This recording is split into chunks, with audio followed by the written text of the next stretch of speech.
Nous allons voir maintenant une nouvelle forme de saisie sur un tutoriel qui concerne ce qu'on appelle les ventes comptoirs. Donc les ventes comptoirs sont vraiment destinées aux commerçants puisque tous les jours, vous voyez, vous allez saisir ce qu'on appelle ici un ticket Z pour saisir après, eh bien, effectivement, toutes vos recettes de la journée et on verra ensuite comment en fait il bascule, je dirais, la saisie des ventes comptoirs dans vraiment vos écritures comptables. Donc, pour la saisie du ticket Z, donc effectivement, il faut aller dans le menu quotidien saisie. Ici, vous avez ticket Z ou vous pouvez aller ici dans vente comptoir, c'est exactement la même chose.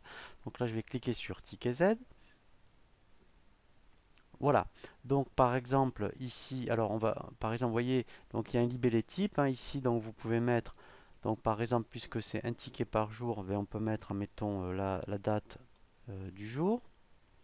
Voilà. Ensuite, voilà. Ici, il faut mettre la montant des recettes, mais il faut la décomposer. Donc, si vous avez eu des recettes avec différents modes de paiement, ici, il faudra le saisir. Donc, peut-être que vous avez eu aujourd'hui, pour le 6 février, 100 euros en espèces, en chèque, peut-être 50 euros, carte bleue de 100 euros. Et autre moyen, donc là, ça peut être des virements par tout ce qui est chèque cadeau, bon d'achat, etc. Peut-être 50 euros. Voilà. Donc, voyez que la recette de la journée est de 400 euros. Donc maintenant, effectivement, il faut ventiler cette recette. Alors là, effectivement, donc là, vous, en fait, la recette, c'est du TTC. Donc ici, il faudra faire attention. Vous dites, est-ce que moi, en fait, eh bien, je vais le saisir en hors taxe ou en TTC pour qu'il calcule bien la TVA. Donc là, si je dis que c'est du TTC, voilà, moi je vais saisir ces montants-là en TTC et lui, il va non, ressortir la TVA. Donc après ici, effectivement, nature de vente.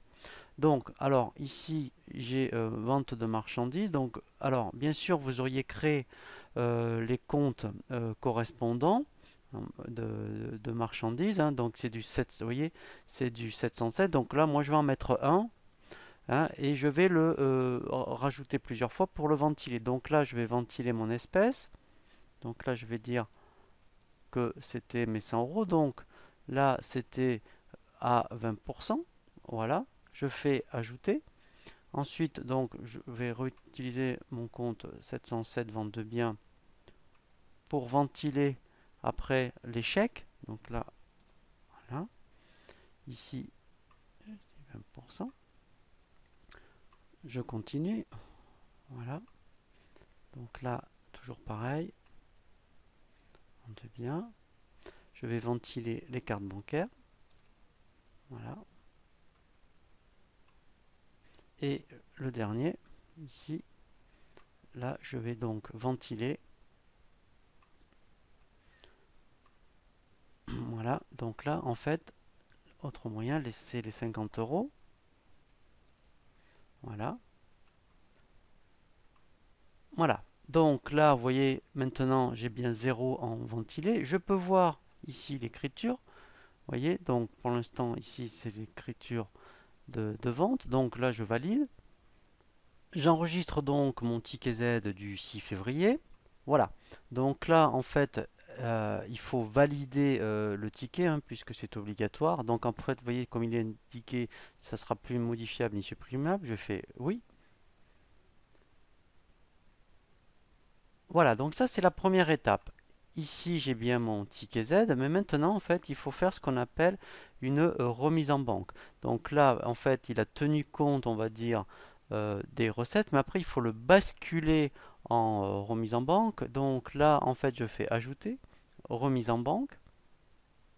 Voilà, et en fait ma recette du 6 février, donc là je peux mettre remise en banque du 0602. Voilà.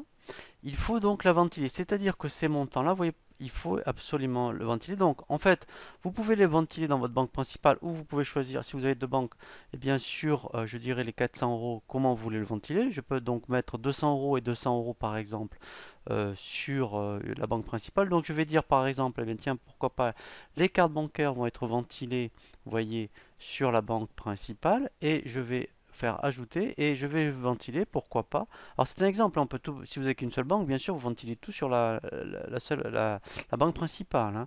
Donc là, je vais mettre que je vais ventiler mes 100 euros. Les chèques de 50 euros, je vais les ventiler et il me reste donc les autres encaissements ici. Voilà, vous voyez que tout est bien ventilé. Et là, en fait, je dirais ma remise en banque est terminée. Donc là, je fais enregistrer et fermer. Maintenant, ce qui est intéressant, c'est que là, en fait, lui, tout ça, il l'a traduit en termes comptables. Donc maintenant, si je vais dans mes écritures comptables, voilà, donc je vais, vous voyez ici dans le journal de banque, vous voyez, lui, il l'a fait ici. Vous voyez, ça, si on n'avait pas eu la saisie de ticket Z, vous auriez dû le faire. Donc si je double-clique dessus, voilà, donc là, elle est en lecture, c'est normal. Voilà, donc là, il me fait une écriture par type de remise en banque. Donc là, pour chaque vous voyez, recette, voilà. Il me fait, vous voyez, donc là, voilà, les, l'écriture.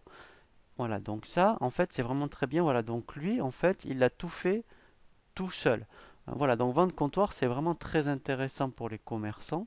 Alors ça marche aussi pour ceux qui ont des sites internet, hein. Si vous avez beaucoup de ventes dans la journée, c'est comme si vous aviez des ventes comptoir et vous saisissez en fin de journée vos recettes.